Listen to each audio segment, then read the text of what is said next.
പാവിത്രത്തിൻ്റെ ഒരു അപ്കമിങ് എപ്പിസോഡിലേക്ക് എല്ലാവർക്കും സ്വാഗതം. അമ്പലത്തിലെ പൂജാരി വിക്രമിനെ കാണാനായി വരുന്നു. അമ്പലത്തിലെ വിശേഷ പൂജകൾക്ക് മാത്രമായി പുറത്തെടുക്കുന്ന വലിയൊരു തങ്കവിഗ്രഹം കാണാനില്ലെന്ന് പറയുന്നു. അതുപോലെയുള്ള ഡ്യൂപ്ലിക്കേറ്റ് വിഗ്രഹം അതേ സ്ഥാനത്തിരിക്കുന്നുണ്ട്. പക്ഷെ അത് കണ്ടാൽ എനിക്കറിയാം അത് ഒറിജിനൽ അല്ലെന്ന്. ഇത് കേട്ടതും വിക്രമാകൻ ഞെട്ടുന്നുണ്ട്. വിക്രം വീണ്ടും ചോദിക്കുന്നുണ്ട്, പൂജാരി നിങ്ങൾക്ക് തെറ്റിയതായിരിക്കും, നിങ്ങൾ നേരാവണ്ണം നോക്കിയോ എന്ന് ചോദിക്കുകയാണ്. ഇത് കേട്ട് പൂജാരി പറയുന്നുണ്ട്, ഇല്ല എനിക്ക് തെറ്റില്ല, സ്വന്തം മക്കളെ അപ്പന് തെറ്റില്ലല്ലോ, അതുപോലെ തന്നെയാണ് ഇക്കാര്യവും. ഇതെല്ലാം പരിചരിച്ചു കൊണ്ടുപോകുന്നത് ഞാനല്ലേ, അതുകൊണ്ട് തന്നെ എനിക്ക് ഒരിക്കലും മാറത്തില്ല. ഞാൻ പറഞ്ഞത് സത്യമാണെന്ന് ഉറച്ചു പറയുകയാണ് തിരുമേനി. ഇത് കേട്ട് വിക്രമും ഫ്രണ്ട്സും ആകെ ടെൻഷൻ ആവുന്നുണ്ട്. രാജേട്ടൻ ചോദിക്കുന്നുണ്ട്, അല്ല നിങ്ങൾ എന്താണ് ഇക്കാര്യം ഇവിടെ വന്ന് പറയുന്നത്? പോലീസിലല്ലേ വിവരം അറിയിക്കേണ്ടത്? ഉടനെ തന്നെ പോലീസ് ആക്ഷൻ എടുക്കില്ലേ എന്ന് ചോദിക്കുന്നു. ഇത് കേട്ടതും പൂജാരി പറയുന്നുണ്ട്, ഇല്ല എനിക്ക് പോലീസിൽ പറയാൻ പറ്റത്തില്ല. അതിനുള്ള കാരണം എന്താണെന്ന് വെച്ചാൽ ഇതുപോലെയുള്ള വിഗ്രഹങ്ങൾ പല അമ്പലങ്ങളിൽ നിന്നും കാണാതായിട്ടുണ്ടാവും. ഇത് ഒറ്റപ്പെട്ട സംഭവമായിരിക്കില്ല, ഇതിനു പിറകിൽ വലിയൊരു സംഘം തന്നെ ഉണ്ടായിരിക്കും. ഞാൻ പോലീസിൽ പരാതി കൊടുത്തു എന്ന് അറിഞ്ഞു കഴിഞ്ഞാൽ അവർ എന്നെയും എൻ്റെ കുടുംബത്തെയും ഉപദ്രവിക്കും. അതെനിക്ക് ഉറപ്പാണ്. എനിക്ക് എൻ്റെ ഫാമിലിയെ സംരക്ഷിക്കണം. അതുകൊണ്ട് മാത്രമാണ് ഞാൻ പോലീസിൽ അറിയിക്കാത്തത്. നിങ്ങൾക്ക് എന്തെങ്കിലും ചെയ്യാൻ കഴിയുമെങ്കിൽ ചെയ്യണമെന്ന് പറയുന്നു. ഉടനെ തന്നെ വിക്രം അദ്ദേഹത്തെ സമാധാനിപ്പിക്കുന്നുണ്ട്. ശരി, നിങ്ങൾ പൊയ്ക്കൊള്ളൂ, ഞാൻ എന്തായാലും എന്തെങ്കിലുമൊക്കെ ചെയ്യാം, ആലോചിക്കട്ടെ എന്ന് പറയുന്നുണ്ട്. അങ്ങനെ പൂജാരി അവിടെ നിന്നും പോകുന്നുണ്ട്. ഉടനെ തന്നെ രാജേട്ടൻ വിക്രമിനോട് ചോദിക്കുന്നുണ്ട്, അല്ല വിക്രം, നമ്മളിതിൽ എന്ത് ചെയ്യാനാണ്? പെട്ടെന്ന് തന്നെ നമുക്കിത് വേദയെ അറിയിക്കാം. വേദയ്ക്കും പോലീസിനും മാത്രമേ ഇതിൽ എന്തെങ്കിലും ചെയ്യാനാവൂ. ഇത് കേട്ടതും വിക്രമും ചിന്തിക്കുന്നുണ്ട്. രാജേട്ടൻ പറയുന്നത് ശരിയാണ്, വേദയെ അറിയിക്കണം. പക്ഷേ വേദയെ ഇത് സത്യമാണെന്ന് എങ്ങനെ ബോധ്യപ്പെടുത്തും? അതിനാണ് നമ്മൾ ബുദ്ധിമുട്ടേണ്ടി വരും. അങ്ങനെ എന്ത് ചെയ്യാൻ പറ്റുമെന്ന് വിക്രം ചിന്തിച്ചുകൊണ്ട് നിൽക്കുന്നുണ്ട്. ഇതേ സമയം വേദയുടെ കൈകളെല്ലാം ചെമ്പകം മസാജ് ചെയ്തുകൊണ്ടിരിക്കുകയാണ്. അന്നേരം അങ്ങോട്ടേക്ക് സുഡർ കടന്നു വരുന്നുണ്ട്. വിജയെ കണ്ടതും സുഡർ പറയുന്നുണ്ട്, ദേ വിജയമ്മേ, അവിടെ വേദയുടെ അടുത്ത് ആ സ്ത്രീയുണ്ട്. ആ സ്ത്രീ എനിക്ക് ഒട്ടും ഇഷ്ടമല്ല, ഞാൻ അങ്ങോട്ടേക്കില്ല. വേദ കുറച്ച് സമയം കഴിഞ്ഞ് ഇങ്ങോട്ടേക്ക് റൂമിലേക്ക് വരുമല്ലോ, അപ്പോൾ ഞാൻ പറഞ്ഞോളാം എന്ന് പറയുന്നുണ്ട്. ഇത് കേട്ട് വിജയ് പറയുന്നുണ്ട്, എന്താ മോളെ നീ ഇങ്ങനെയൊക്കെ പറയുന്നത്? അത് ഒരു നാട്ടിൻപുറത്ത് ജീവിച്ച സ്ത്രീയല്ലേ, അവർ മുന്നും പിന്നും ഒന്നും നോക്കാതെ എന്തെങ്കിലുമൊക്കെ പറയും. എൻ്റെ മോള് അത് കേട്ട് വിഷമിക്കുകയൊന്നും വേണ്ട, അവരെ ധിക്കരിക്കുകയും ചെയ്യരുത്, എല്ലാവരെയും ബഹുമാനിക്കണം, ഞാൻ നിനക്ക് പറഞ്ഞു തന്നിട്ടില്ലേ എന്ന് ചോദിക്കുമ്പോൾ ശരി വിജയമ്മേ എന്ന് മോള് പറയുന്നുണ്ട്.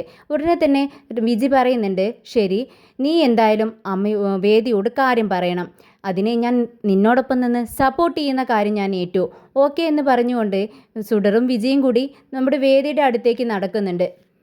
സുഡറിനെ കണ്ടതും വേദ ചോദിക്കുന്നുണ്ട്, അല്ല നീ എപ്പോൾ വന്നു? ഞാൻ എപ്പോഴോ വന്നു വേദേ, നീ എന്നെ കണ്ടില്ലേ എന്ന് ചോദിക്കുന്നുണ്ട്. ഇല്ല, ഞാൻ കണ്ടില്ല.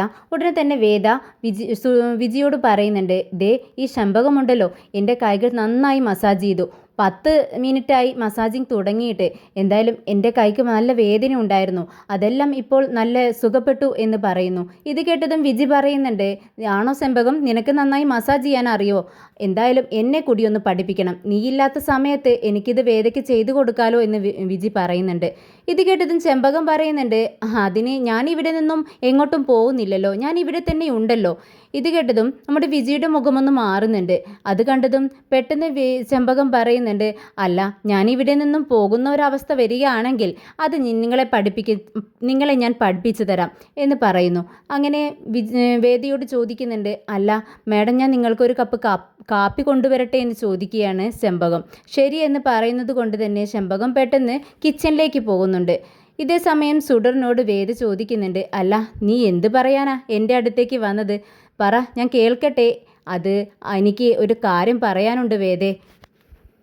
വേദ സമ്മതിക്കുമോ എന്ന് ചോദിക്കുമ്പോൾ വേദ പറയുന്നുണ്ട്, അത് നീ പറയുന്ന കാര്യം ഞാൻ കേൾക്കട്ടെ, അതിനുശേഷമല്ലേ അതിന് മറുപടി എനിക്ക് പറയാൻ പറ്റൂ. എന്നാൽ ഇതെല്ലാം കേട്ടുകൊണ്ട് ചെമ്പകം കിച്ചണിൽ നിൽക്കുന്നുണ്ട്. ചെമ്പകം ഇടം കണ്ടിട്ട് ഇവരെ നോക്കുന്നുണ്ട്. അങ്ങനെ വീണ്ടും സുഡർ ചോദിക്കുന്നുണ്ട്, എൻ്റെ സ്കൂളിൽ എല്ലാവരും ടൂർ പോകുന്നുണ്ട്, അപ്പോൾ എനിക്കും പോകാൻ ആഗ്രഹമുണ്ട്, ഞാനും അവരോടൊപ്പം പോട്ടെ എന്ന് സുഡർ ചോദിക്കുകയാണ്. വേദയുടെ മുഖം മാറുന്നത് കണ്ട് സുഡർ വീണ്ടും ചോദിക്കുന്നുണ്ട്, പ്ലീസ് വേദേ, എന്നെ വിടാമോ? എൻ്റെ ക്ലാസ്സിലെ എല്ലാവരും പോകുന്നുണ്ട്, എനിക്കും അവരോടൊപ്പം പോകണമെന്ന് പറയുന്നുണ്ട്. ഇത് കേട്ട് വേദ പറയുന്നുണ്ട്, എന്താ മോളെ, അവരെ പോലെയാണോ നീ? നിനക്കറിയാവുന്നതല്ലേ, നിനക്ക് എത്ര തവണ നിനക്ക് അപകടം ഉണ്ടായിട്ടുണ്ട്. വീട്ടിനുള്ളിൽ വെച്ച് അപകടപ്പെടുത്താൻ നോക്കിയിട്ടുണ്ട്, സ്കൂളിൽ വെച്ച്, പുറത്തു പോയ സമയത്ത് എല്ലാം നിന്നെ ഉപദ്രവിക്കാനായും നിന്നെ കടത്തിക്കൊണ്ടു പോകാനായിട്ടും ശ്രമിച്ചിട്ടുണ്ട്. അവിടെ നിന്നെല്ലാം എന്തോ ദൈവഭാഗ്യം കൊണ്ട് മാത്രമാണ് നീ രക്ഷപ്പെട്ടത്. അതുകൊണ്ട് ഇങ്ങനെയുള്ള പരിപാടിക്കൊന്നും നിന്നെ വിടാൻ എനിക്ക് ധൈര്യമില്ല എന്ന് വേദ പറയുന്നുണ്ട്. എന്നാൽ കൊഞ്ചിക്കൊണ്ട് സുഡർ വീണ്ടും ചോദിക്കുന്നുണ്ട്, എന്താ വേദേ, എൻ്റെ സ്കൂളിലുള്ള എൻ്റെ ഫ്രണ്ട്സ് എല്ലാവരും പോകുന്നുണ്ട്, എനിക്ക് പോകണമെന്ന് ആഗ്രഹവുമുണ്ട്. ഇല്ല സുഡർ, നിന്നെ തനിയെ വിടാൻ എനിക്ക് പറ്റത്തില്ല, അതിനെനിക്ക് പറ്റില്ല എന്ന് വീണ്ടും വേദ പറയുന്നുണ്ട്. ഇത് കേട്ടത് സുഡർ പറയുന്നുണ്ട്, ഞാൻ തനിയല്ല പോകുന്നത്, എൻ്റെ ഫ്രണ്ട്സും സ്കൂളിലെ ടീച്ചേഴ്സും എല്ലാവരും ഉണ്ട്, എന്നെ എല്ലാവരും കെയർ ചെയ്യുമെന്ന് പറയുന്നു. എല്ലാം പറഞ്ഞുകൊണ്ട് സുഡർ വാശി പിടിക്കുന്നുണ്ട്. ഇത് കണ്ട് വേദ വീണ്ടും പറയുന്നുണ്ട്, നീ വെറുതെ വാശി പിടിക്കേണ്ട സുഡർ, നിന്നെ ഞാൻ എവിടെയും വിടില്ല. നീ എത്ര വാശി പിടിച്ചിട്ടും കാര്യമില്ല, ഞാൻ പറഞ്ഞത് നീ അനുസരിച്ചേ പറ്റൂ. ഇത് കേട്ട് സുഡർ പറയുന്നുണ്ട്, ശരി വേദേ, നീ പറയുന്നതെല്ലാം ഞാൻ അനുസരിക്കുന്നുണ്ട്. നീ എന്നോട് പറഞ്ഞു നിന്നെ അമ്മയെന്ന് വിളിക്കരുതെന്ന്, വേദാന്ന് വിളിക്കണം എന്ന് പറഞ്ഞതുകൊണ്ട് മാത്രമാണ് ഞാൻ അങ്ങനെ വിളിക്കുന്നത്. അതുപോലെ തന്നെ എന്നോട് എൻ്റെ അച്ഛൻ ആരാണെന്ന് ഒരിക്കലും ചോദിക്കരുതെന്ന് പറഞ്ഞു. അതുകൊണ്ട് തന്നെ ഞാൻ ഇന്നേവരെ നിന്നോട് അക്കാര്യം ചോദിച്ചിട്ടില്ല. എപ്പോഴും നീ പറയുന്നത് മാത്രമാണ് ഞാൻ അനുസരിച്ചിട്ടുള്ളത്. ഇനി ഞാൻ പറയുന്നത് നീ കൂടിയൊന്ന് അനുസരിക്കേ. എന്തിനാ സുഡർ നീ ഇങ്ങനെയൊക്കെ സംസാരിക്കുന്നത്, വലിയവർ സംസാരിക്കുന്നത് പോലെ? അതിന് മാത്രം ഇപ്പോൾ ഇവിടെ എന്താ ഉണ്ടായത്? ഞാൻ പറയുന്നത് നീ അനുസരിച്ചേ പറ്റൂ, എവിടെയും പോകാൻ പറ്റത്തില്ലെന്ന് വേദ പറയുന്നുണ്ട്. ഇത് കേട്ട് സുഡറിനാകെ സങ്കടമാവുന്നുണ്ട്. സുഡർ വേദയോട് പറയുന്നുണ്ട്, ഓക്കെ, എങ്കിൽ നീ പറയുന്നത് പോലെ തന്നെ ചെയ്യാം, ഇനി നീ എന്നോട് മിണ്ടണ്ട എന്ന് പറഞ്ഞുകൊണ്ട് സുഡർ പിണങ്ങിക്കൊണ്ട് അവിടെ നിന്നും പോകുന്നുണ്ട്. സുഡർ നിൽക്ക് സുഡർ എന്നൊക്കെ വേദ വിളിക്കുന്നുണ്ട്. പക്ഷെ സുഡർ തിരിഞ്ഞു നോക്കുന്നു പോലുമില്ല. സുഡർ പെട്ടെന്ന് റൂമിലേക്ക് പോകുന്നുണ്ട്. ഇത് കണ്ട് വേദ വിജിയോട് പറയുന്നുണ്ട്, ചേച്ചി അവൾക്ക് വളരെ വിഷമമായെന്ന് തോന്നുന്നു, കരയാനായിരിക്കും റൂമിലേക്ക് പോയിരിക്കുന്നത്. ചേച്ചി ഞാനൊന്ന് മോളോടൊപ്പം ചെല്ലട്ടെ എന്ന് പറഞ്ഞുകൊണ്ട് റൂമിലേക്ക് പോകാനായിട്ട് നിൽക്കുകയാണ്. ഇത് കണ്ടതും വിജി പറയുന്നുണ്ട്, വേദേ, കുട്ടികളോട് ഇങ്ങനെയാണോ സംസാരിക്കുന്നത്? നിനക്ക് അവളുടെ സ്വഭാവം അറിയാവുന്നതല്ലേ, ഒരു മയത്തിലൊക്കെ വേണ്ടേ സംസാരിക്കാൻ? എന്തായാലും ഈ ടൈമിൽ നീ അങ്ങോട്ടേക്ക് പോകണ്ട, കൂടുതൽ അവൾ വാശി കൂടത്തേയുള്ളൂ, അതുകൊണ്ട് ഞാൻ അവളെ പറഞ്ഞ് മനസ്സിലാക്കാം എന്ന് പറഞ്ഞുകൊണ്ട് പെട്ടെന്ന് തന്നെ വിജി റൂമിലേക്ക് ചെല്ലുന്നുണ്ട്. സുഡർ പിണങ്ങിയിരിക്കുന്നത് കണ്ട് വിജി ചോദിക്കുന്നുണ്ട്, സുഡർ നീ പിണക്കമാണോ? എന്തിനാ ഇങ്ങനെ പിണങ്ങിയിരിക്കുന്നത്? വേദ സമ്മതിച്ചില്ല എന്നുള്ളത് ശരി തന്നെ, പക്ഷേ പതിയെ ഞാൻ പറഞ്ഞ് വേദയെ കൊണ്ട് സമ്മതിപ്പിച്ചോളാം, നീ ഇപ്പോൾ ഭക്ഷണം കഴിക്കാൻ വാ എന്ന് പറഞ്ഞുകൊണ്ട് വിജി വിളിക്കുന്നുണ്ട്. എന്നാൽ സുഡർ സമ്മതിക്കുന്നില്ല. എനിക്കൊന്നും വേണ്ട, ഞാൻ ഭക്ഷണം കഴിക്കില്ല, എൻ്റെ എല്ലാ ഫ്രണ്ട്സും ടൂറിന് പോകുന്നുണ്ട്, എനിക്ക് അവരോടൊപ്പം പോകണം. എന്തായാലും എൻ്റെ സിംബ എന്നെ ടൂറിന് പോകാനായിട്ട് സമ്മതിക്കും, എനിക്ക് പെട്ടെന്ന് സിംബയെ വിളിക്കണം, ഫോൺ താ എന്ന് പറയുന്നുണ്ട് വിജിയോട്. എന്നാൽ വിജിക്ക് പേടിയാവുന്നുണ്ട്. വിജി പറയുന്നുണ്ട്, മോളെ എന്തിനാ ഈ സമയത്ത് സിംബയെ വിളിക്കുന്നത്, പിന്നീട് വിളിക്കാമെന്ന് വിജി പറയുന്നുണ്ട്. എന്നാൽ സുഡർ സമ്മതിക്കുന്നില്ല, എനിക്ക് ഇപ്പോൾ തന്നെ വിളിക്കണമെന്ന് പറഞ്ഞുകൊണ്ട് ഫോൺ വാങ്ങിച്ച് വിക്രമിനെ വിളിക്കുന്നുണ്ട്. മോളുടെ കോള് കണ്ടതും പെട്ടെന്ന് കോൾ എടുക്കുകയാണ് വിക്രം. എന്നിട്ട് ചോദിക്കുന്നുണ്ട്, എന്ത് പറ്റി മോളെ, ഈ സമയത്ത് നീ എന്തിനാ വിളിച്ചതെന്ന് ചോദിക്കുന്നു. എന്നാൽ കേൾക്കേണ്ട താമസത്തിൽ തന്നെ നമ്മുടെ സുഡർ പറയുന്നുണ്ട്, അത് സിംബ, എൻ്റെ സ്കൂളിൽ എല്ലാവരും ടൂർ പോകുന്നുണ്ട്, പക്ഷേ വേദിയോട് ഞാൻ ചോദിച്ച സമയത്ത് എന്നോട് പോണ്ട എന്ന് പറഞ്ഞു, എനിക്ക് വിഷമമായി, ഞാൻ എന്താ ചെയ്യണ്ടേന്ന് ചോദിക്കുകയാണ്. ഇത് കേട്ട് വിക്രം ചോദിക്കുന്നുണ്ട്, എന്താ വേദ എന്താ പറഞ്ഞത്? ഉടനെ തന്നെ സുഡർ പറയുന്നുണ്ട്, എൻ്റെ ജീവൻ ആപത്താണ്, പുറത്ത് തനിയെ പോവണ്ട എന്ന് പറഞ്ഞു. എന്നാൽ ഞാൻ തനിയല്ല പോകുന്നത്, എൻ്റെ ഫ്രണ്ട്സ് എല്ലാവരും ഉണ്ട്, എൻ്റെ മിസ്സും എല്ലാവരും കൂടെയാണ് പോകുന്നത്, എനിക്ക് പോകണം സിംബ എന്നിങ്ങനെ കൊഞ്ചിക്കൊണ്ട് ചോദിക്കുകയാണ് സുഡർ. എന്നാൽ ഇതെല്ലാം പതിയെ ഒളിഞ്ഞു നിന്ന് കേൾക്കുന്നുണ്ട് നമ്മുടെ ചെമ്പകം. എന്നാൽ മോള് പറയുന്നത് കേട്ട് വിക്രം പറയുന്നുണ്ട്, അത് വേദ പറഞ്ഞത് ശരിയല്ലേ, പുറത്ത് തനിയെ പോകുമ്പോൾ നിനക്ക് ആപത്തുണ്ടാവും, പല സ്ഥലത്ത് വെച്ചും അത് സംഭവിച്ചിട്ടുള്ളതല്ലേ മോളെ, എന്തായാലും മോൾക്ക് ആപത്തൊന്നും സംഭവിക്കാൻ പാടില്ല എന്നുള്ള ആഗ്രഹത്തോടു കൂടിയല്ലേ നിൻ്റെ വേദ ഇങ്ങനെയൊക്കെ പറയുന്നത്, നീ അത് അനുസരിക്കുക എന്ന് പറയുമ്പോൾ നമ്മുടെ സുഡറിന് ആകെ വിഷമം തോന്നുവാണ്.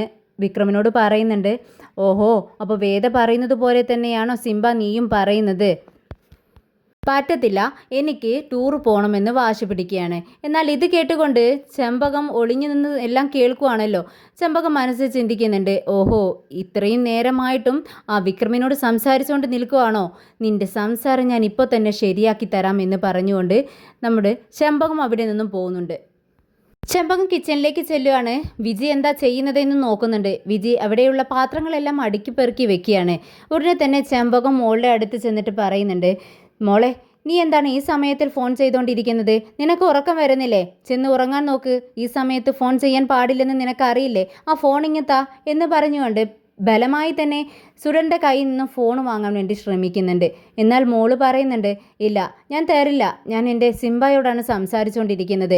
നിങ്ങൾ പോക്കോ, നിങ്ങൾക്ക് ഞാൻ എൻ്റെ ഫോൺ തരില്ല എന്ന് പറഞ്ഞുകൊണ്ട് വാശി പിടിക്കുന്നുണ്ട്. ഏയ് മോളെ, നീ എന്താണ് ഈ പറയുന്നത്? ഞാൻ പറയുന്നത് അനുസരിക്ക്. ആ ഫോണിങ് താ എന്ന് വീണ്ടും പറഞ്ഞുകൊണ്ട് മോളുടെ കയ്യിൽ പിടിക്കാനായി ശ്രമിക്കുന്നുണ്ട് ചെമ്പകം. എന്നാൽ ഇത് കണ്ടുകൊണ്ടാണ് നമ്മുടെ വിജി അങ്ങോട്ടേക്ക് വരുന്നത്. എന്താ നിങ്ങൾ ഈ ചെയ്യുന്നതെന്ന് ചോദിക്കുന്നുണ്ട് വിജി. അത് ചേച്ചി, ഈ സമയത്ത് കുട്ടികൾ ഫോണിൽ സംസാരിച്ചുകൊണ്ടിരിക്കുന്നത് ശരിയല്ല എന്ന് ചെമ്പകം പറയുന്നുണ്ട്. അതിന് മോള് സംസാരിച്ചുകൊണ്ടിരിക്കുകയല്ലേ, ഫോണിൽ ഗെയിം കളിച്ചുകൊണ്ടിരിക്കുകയൊന്നും അല്ലല്ലോ എന്ന് വിജിൻ ചോദിക്കുന്നുണ്ട്. എങ്ങനെയായാലും മോളുടെ കയ്യിലല്ലേ ഫോണ്, അതുകൊണ്ട് മോൾക്ക് അത് കുഴപ്പം തന്നെയാണ്. ഇങ്ങനെയൊന്നും ചെയ്യാൻ പാടില്ല ചേച്ചി എന്ന് പറഞ്ഞുകൊണ്ട് വിജിയെ കുറ്റപ്പെടുത്തിക്കൊണ്ട് തന്നെ കുറച്ചധികം സൗണ്ടോടുകൂടി ചെമ്പകം മോളോട് സംസാരിക്കുകയാണ്. മോളെ, ആ ഫോണിങ് താ, ഞാൻ പറയുന്നത് കേൾക്ക്. ഫോൺ ഇങ്ങോട്ടേക്ക് തരാനല്ലേ പറഞ്ഞത് എന്ന് ചോദിക്കുമ്പോൾ നമ്മുടെ സുഡർ പറയുന്നുണ്ട്, ഇല്ല, ഞാൻ തരില്ലെന്ന് പറഞ്ഞല്ലോ. എൻ്റെ അടുത്ത് നിന്നും നിങ്ങൾ പൊക്കോ, എനിക്ക് ദേഷ്യം വരുന്നുണ്ട് എന്നിങ്ങനെ സുഡർ വിളിച്ച് പറയുന്നുണ്ട്. അത് കേട്ടുകൊണ്ടാണ് വേദ താഴേക്ക് ഇറങ്ങി വരുന്നത്. നീ ആരോടാണ് ഈ നേരത്ത് സംസാരിക്കുന്നത്? അതുതന്നെയാണ് മാഡം ഇവിടുത്തെ പ്രശ്നം. ഈ നേരത്തെ ആരോടാണ് മോൾ സംസാരിച്ചുകൊണ്ട് നിൽക്കുന്നത് എന്ന് ഞാൻ ചോദിച്ചു. അതിനാണ് മോൾ ഇങ്ങനെ പ്രശ്നം ഉണ്ടാക്കുന്നത്. ഇത് കേട്ടതും വളരെ ദേഷ്യത്തോടു കൂടി തന്നെ സുഡറിൻ്റെ കയ്യിൽ നിന്നും ഫോൺ അങ്ങ് തട്ടിപ്പറിച്ച് വാങ്ങുന്നുണ്ട് വേദ. എന്നിട്ട് ഹലോ എന്ന് പറയുന്നു. വേദ, ഇത് ഞാനാണ് വിക്രം എന്ന് വിക്രം പറയുമ്പോൾ വിക്രമിൻ്റെ സൗണ്ട് കേട്ടതും വേദയ്ക്ക് ദേഷ്യം വരുന്നുണ്ട്. ഓഹോ, നീ ആയിരുന്നോ? നിന്നോട് ഞാൻ പറഞ്ഞിട്ടില്ലേ മോളെ വിളിക്കാൻ പാടില്ല എന്ന്? എന്നിട്ട് വീണ്ടും നീ വിളിക്കുന്നു അല്ലേ?